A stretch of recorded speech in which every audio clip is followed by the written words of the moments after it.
समझ नहीं आ रहा अपने सैलरी इंक्रीमेंट का क्या करूं। बेटा इतना क्या सोच रहा है? अपने म्यूचुअल फंड्स के एसआईपी का टॉप अप करा ले। This is the right time. क्या? समझ में नहीं आया। बेटा इतना क्या सोच रहा है? अपने म्यूचुअल फंड्स का एसआईपी टॉपअप करा ले। This is the right time. अब समझा।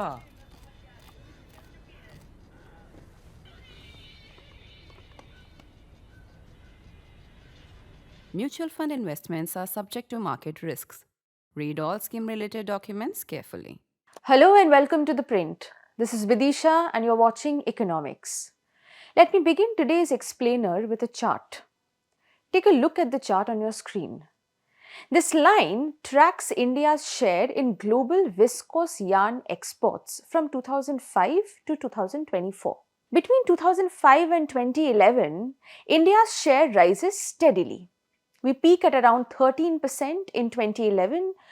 We are becoming more competitive. Then something suddenly happens. Within 3 years, that export share becomes nearly half. And for almost a decade after that, it stagnates in the 6 to 7% range. That shaded region on the chart from 2010 to 2021 marks the period of anti-dumping duties and tariff escalation on viscose staple fiber. The timing is not a coincidence, and that is the story I want to tell you today. Because India's trade policy appears outward-looking, but it has an inward-looking problem. Over the last few years, India has signed major trade agreements with the United Kingdom, with the European Free Trade Association, and now the European Union. Across all of these, tariffs are reduced deliberately to make Indian exports look more competitive. The message has been clear. India wants export-driven growth, India wants global value chain integration, and India also wants manufacturing scale.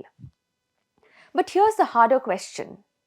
When India reduces tariffs under trade agreements, does liberalization actually reach the market? Or does it quietly get neutralized? This question became sharper after I read a working paper by Abhishek Anand and Naveen Joseph Thomas on viscose staple fiber. Now, VSF is not an obscure product. It is a critical input in apparel manufacturing. If fiber is expensive, garments turn out to be expensive. And if garments are expensive, exports suffer. Under the ASEAN-India Trade in Goods Agreement, India committed to abolish tariffs on VSF imports from Indonesia. Formally, those tariff reductions were implemented, but here's what Anand and Thomas show. In 2010, exactly when tariff reductions were scheduled, anti-dumping duties were imposed. Those duties were extended, and in 2018, MFN tariffs were raised. Now in 2023 again, after duties were withdrawn, a quality control order came into the picture. Different instruments, same effect, and protection remained. This is what I would like to call the rotation of protection. The tariff wall falls, but a regulatory wall arises.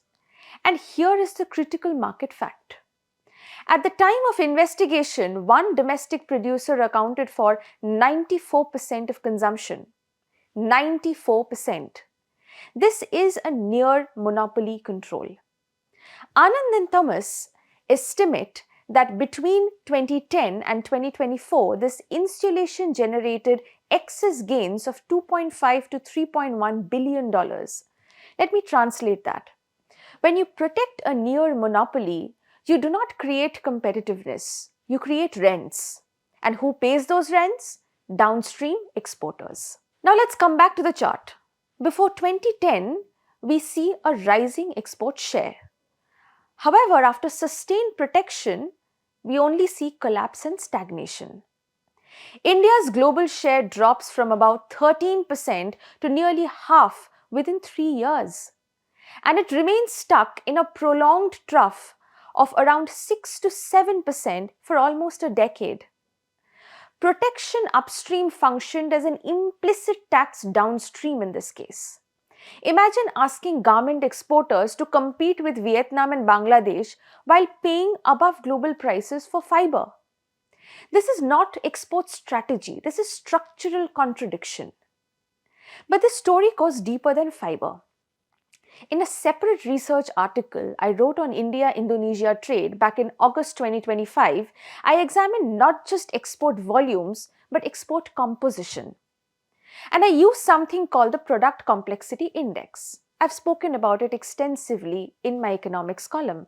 Very simply put, some products are sophisticated. For instance, pharmaceuticals, engineering goods, precision manufacturing, and others are basic, namely petroleum products, iron, simple chemicals, etc.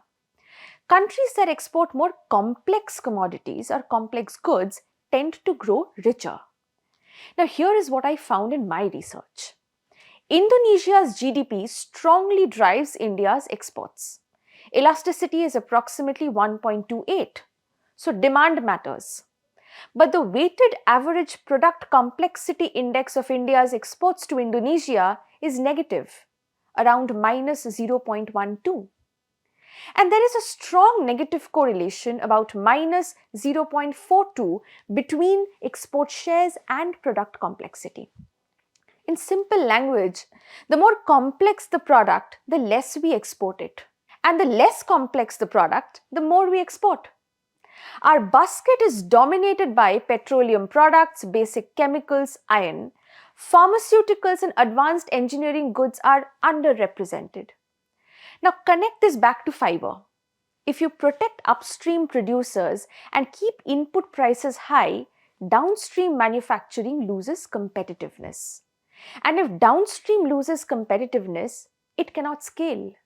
And if it cannot scale, export upgrading does not happen. And we remain locked into a commodity-heavy export structure year after year. This is the structural trap.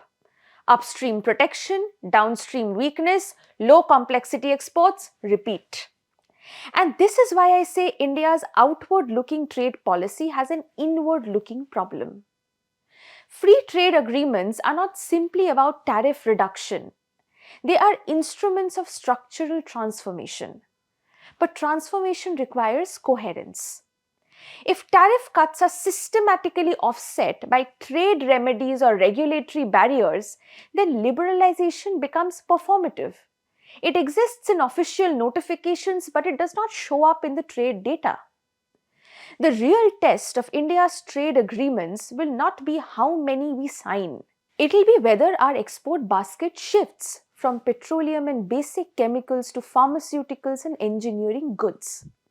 From upstream insulation, it needs to move to ecosystem competitiveness. Tariffs can be reduced by notification, and competitiveness requires alignment. Until domestic policy stops cancelling out external liberalization, we will see exactly what the chart shows. Announcements at the top, stagnation underneath. And that is the inward-looking problem in an outward-looking policy. Thank you for watching.